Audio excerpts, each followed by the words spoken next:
ক্ষমতার সবচেয়ে বড় পরীক্ষা কি? মানুষ যখন ক্ষমতায় থাকে নাকি যখন সেই ক্ষমতা হারিয়ে যায়? বাংলাদেশের রাজনীতির ইতিহাসে এমন কিছু মুহূর্ত আছে যেগুলো আজও বিতর্ক, প্রশ্ন আর তর্কের কেন্দ্রবিন্দু। 2013 সালের ডিসেম্বরের একটি দিন, যে দিনকে কেউ দেখেন আইন শৃঙ্খলা রক্ষার পদক্ষেপ হিসেবে, আবার কেউ বলেন রাজনৈতিক অধিকার সীমিত করার একটি ঘটনা। আর সেই ঘটনার সঙ্গে জড়িয়ে থাকা কিছু নাম আবারও আলোচনায় এসেছে 2026 সালে। 29 ডিসেম্বর 2013, রাজধানীর গুলশানের 79 নম্বর রোড। বিএনপি চেয়ারপারসন ও 3 বারের সাবেক প্রধানমন্ত্রী বেগম খালেদা জিয়ার বাসভবন ফিরোজাকে ঘিরে ছিল অস্বাভাবিক উত্তেজনা। এলাকা জুড়ে মোতায়েন ছিল বিপুল সংখ্যক পুলিশ সদস্য। জলকামান, দাঙ্গা নিয়ন্ত্রণের সরঞ্জাম এবং নিরাপত্তা বাহিনীর কড়া অবস্থান পুরো এলাকাকে পরিণত করেছিল এক থমথমে পরিবেশে। সেই সময় বিএনপি ঘোষিত মার্চ ফর ডেমোক্রেসি কর্মসূচিকে কেন্দ্র করে রাজনৈতিক উত্তেজনা তুঙ্গে ছিল। অভিযোগ ওঠে, খালেদা জিয়াকে বাসভবনের ভেতরে কার্যত অবরুদ্ধ রাখা হয়েছে। অন্যদিকে আইনশৃঙ্খলা রক্ষাকারী বাহিনীর পক্ষ থেকে বলা হয়েছিল, জননিরাপত্তা ও সম্ভাব্য সংঘাত এড়াতেই এসব ব্যবস্থা নেওয়া হয়। ঘটনার এক পর্যায়ে খালেদা জিয়া বাসভবনের ফটকের সামনে এসে উপস্থিত হন। সে সময় উপস্থিত পুলিশ সদস্যদের সঙ্গে তার কথোপকথন এবং উত্তেজনাপূর্ণ পরিস্থিতির ভিডিও দেশজুড়ে ব্যাপক আলোচনার জন্ম দেয়। রাজনৈতিক মহলে এ নিয়ে ভিন্ন ভিন্ন ব্যাখ্যা উঠে আসে। বিএনপি অভিযোগ করে একজন সাবেক প্রধানমন্ত্রীর সঙ্গে অসৌজন্যমূলক আচরণ করা হয়েছে। অন্যদিকে সরকারের পক্ষ থেকে সে সময় আইন শৃঙ্খলা পরিস্থিতির বিষয়টিকে গুরুত্ব দেওয়া হয়। সেই ঘটনার একটি সংলাপ পরবর্তীতে বহুবার রাজনৈতিক আলোচনায় ফিরে এসেছে। খালেদা জিয়া ক্ষোভ প্রকাশ করে বলেছিলেন, দেশ কোথায় যাচ্ছে? গোপালগঞ্জের নামও একদিন বদলে যাবে। বক্তব্যটি পরবর্তী বছরগুলোতে বিভিন্ন রাজনৈতিক বক্তৃতা ও সামাজিক মাধ্যমে নতুন করে আলোচনায় আসে। সময় বদলেছে, দেশের রাজনৈতিক বাস্তবতাও পরিবর্তিত হয়েছে। 2024 সালের রাজনৈতিক পরিবর্তনের পর প্রশাসনের বিভিন্ন পর্যায়ে পুনর্মূল্যায়নের দাবি জোরালো হতে থাকে। সেই ধারাবাহিকতায় 2026 সালের জুলাই মাসে স্বরাষ্ট্র মন্ত্রণালয়ের জননিরাপত্তা বিভাগ থেকে একটি প্রজ্ঞাপন জারি হয়। সেই প্রজ্ঞাপনের মাধ্যমে বিসিএস পুলিশ ক্যাডারের কয়েকজন জ্যেষ্ঠ কর্মকর্তাকে সরকারি চাকরি আইন 2018 এর সংশ্লিষ্ট বিধান অনুযায়ী জনস্বার্থে বাধ্যতামূলক অবসরে পাঠানো হয়। এই তালিকায় আলোচিত নামগুলোর একটি ছিল অতিরিক্ত ডিআইজি ডক্টর শামসুন নাহার। সরকারের সিদ্ধান্ত প্রকাশের পর রাজনৈতিক অঙ্গন ও সামাজিক মাধ্যমে শুরু হয় ব্যাপক আলোচনা। এক পক্ষ এটিকে প্রশাসনিক সংস্কারের অংশ হিসেবে দেখেছে, অন্যদিকে কেউ কেউ প্রশ্ন তুলেছেন, এটা কি শুধুই একটি প্রশাসনিক সিদ্ধান্ত নাকি অতীতের বিতর্কিত ঘটনাগুলোর রাজনৈতিক প্রতিফলন? এখানে শুরু হয় আরেকটি অধ্যায়। একজন উচ্চশিক্ষিত পুলিশ কর্মকর্তার দীর্ঘ কর্মজীবন, তার সাফল্য, তাকে ঘিরে ওঠা বিতর্ক এবং 2013 সালের সেই আলোচিত ঘটনার সঙ্গে তার নাম কেন বারবার উচ্চারিত হচ্ছে। একজন মানুষের পরিচয় কি শুধু তার শিক্ষাগত যোগ্যতা দিয়ে নির্ধারিত হয়, নাকি প্রকৃত পরিচয় ফুটে ওঠে তার দায়িত্ব পালন, সিদ্ধান্ত গ্রহণ এবং সংকটের সময় আচরণের মধ্য দিয়ে? ডক্টর শামসুন নাহারকে ঘিরে আলোচনায় এই প্রশ্নটি আজ সবচেয়ে বেশি উঠে আসছে। ডক্টর শামসুন নাহারের শিক্ষা জীবন ছিল সমৃদ্ধ।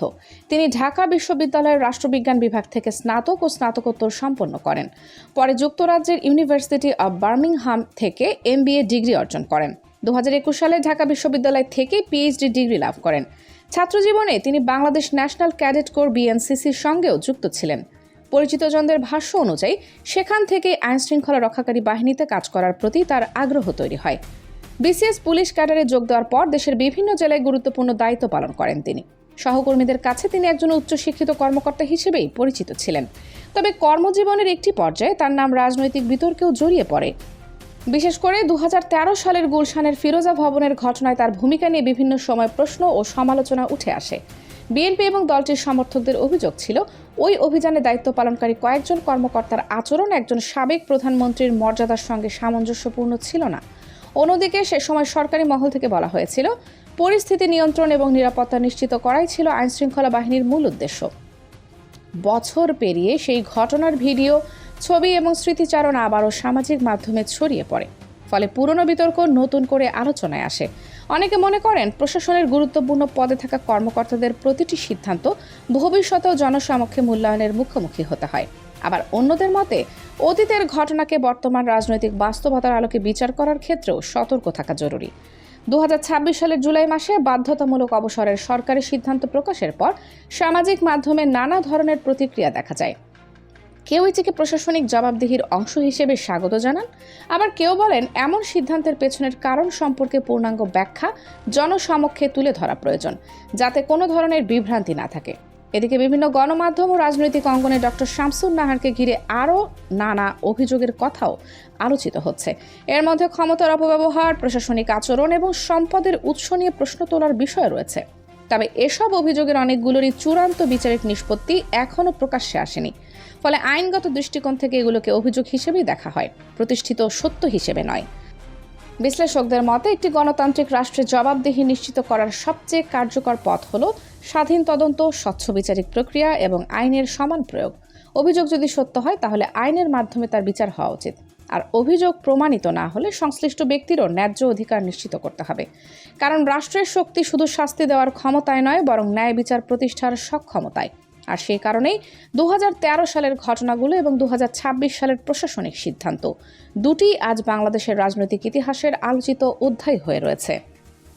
কিন্তু এই আলোচনা শুধু একজন কর্মকর্তাকে ঘিরে সীমাবদ্ধ নয়। গত এক দশকে আরও কয়েকজন পুলিশ কর্মকর্তার ভূমিকা নিয়েও রাজনৈতিক বিতর্ক তৈরি হয়েছে।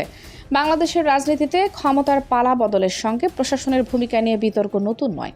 গত 1.5 দশকে আইনশৃঙ্খলা রক্ষাকারী বাহিনীর কিছু কর্মকাণ্ড বারবার রাজনৈতিক আলোচনার কেন্দ্রে এসেছে। সরকার বদলেছে, রাজনৈতিক অবস্থান বদলেছে, কিন্তু প্রশ্নটি একই রয়ে গেছে। রাষ্ট্রের কর্মকর্তা কি সবসময় রাজনৈতিক প্রভাবের ঊর্ধ্বে থেকে দায়িত্ব পালন করতে পেরেছেন? এই আলোচনা প্রায়ই উঠে আসে 2011 সালের একটি বহুল প্রচারিত ঘটনা। রাজধানীর রাজপথে তৎকালীন বিরোধী দলীয় চিফ হুইপ জয়নুল আবেদিন ফারুকের ওপর পুলিশের হামলার দৃশ্য সরাসরি সম্প্রচারিত হয়েছিল বিভিন্ন চ্যানেলে। সেই ঘটনার ভিডিও দীর্ঘদিন ধরে সামাজিক মাধ্যমে আলোচিত হয়েছে এবং মানবাধিকার, পুলিশি আচরণ ও রাজনৈতিক সহনশীলতা নিয়ে ব্যাপক বিতর্ক সৃষ্টি হয়েছিল। একইভাবে বিএনপি মহাসচিব মির্জা ফখরুল ইসলাম আলমগীরকে ঘিরেও বিভিন্ন সময় আইন শৃঙ্খলা বাহিনীর আচরণ নিয়ে রাজনৈতিক সমালোচনা হয়েছে। বিরোধী দল অভিযোগ করেছে প্রশাসনের কিছু অংশ রাজনৈতিক প্রভাবের মধ্যে থেকে কাজ করছে। অন্যদিকে সংশ্লিষ্ট সময় সরকারের পক্ষ থেকে বলা হয়েছিল আইন শৃঙ্খলা রক্ষা এবং প্রচলিত আইন অনুযায়ী ব্যবস্থা নেওয়াই ছিল বাহিনীর দায়িত্ব।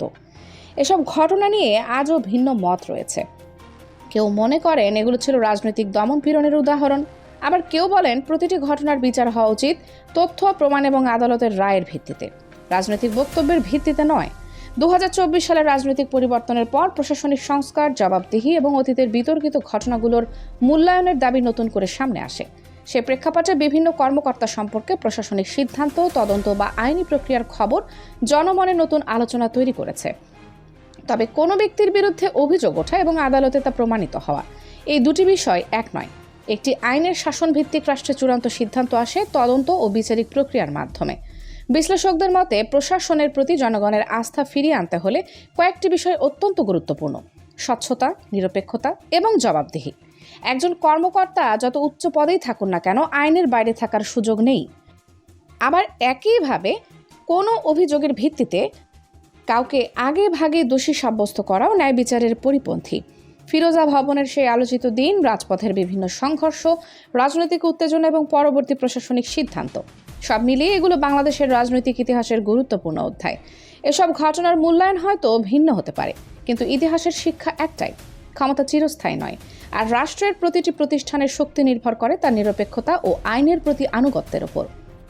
আজকের বাংলাদেশে সবচেয়ে বড় প্রত্যাশা হলো এমন একটি প্রশাসন যেখানে রাজনৈতিক পরিচয়ের চেয়ে আইন বড় হবে, ব্যক্তির চেয়ে প্রতিষ্ঠান শক্তিশালী হবে এবং ক্ষমতার পরিবর্তনের সঙ্গে সঙ্গে ন্যায় বিচারের মানদণ্ডও বদলে যাবে না। কারণ শেষ পর্যন্ত ইতিহাস শুধু ক্ষমতায় থাকা মানুষদের নয়, তাদের সিদ্ধান্তকেও মনে রাখে। সময়ের সঙ্গে সঙ্গে পদ পরিবর্তন হয়, সরকার পরিবর্তন হয়, কিন্তু একটি প্রশ্ন রয়ে যায়: রাষ্ট্র কি সবার জন্য সমান ছিল? এই প্রশ্নের উত্তর খুঁজে বের করাই হয়তো আগামী দিনের সবচেয়ে বড় চ্যালেঞ্জ। আপনার কাছে এই পুরো ঘটনা প্রবাহ কী বার্তা বহন করে? প্রশাসনিক জবাবদিহি ও আইনের শাসন নিয়ে আপনার মতামত কী? আপনার যুক্তি ও পর্যবেক্ষণ জানাতে পারেন মন্তব্যের ঘরে। আর এমন বিশ্লেষণধর্মী রাজনৈতিক ডকুমেন্টারি ও সমসাময়িক বিষয় নিরপেক্ষ উপস্থাপনা নিয়মিত দেখতে চাইলে চ্যানেলটি অনুসরণ করুন এবং নতুন ভিডিওর আপডেট পেতে নোটিফিকেশন অন করে রাখুন। কানিজ ফাতেমা, সোমা, 0 টিভি।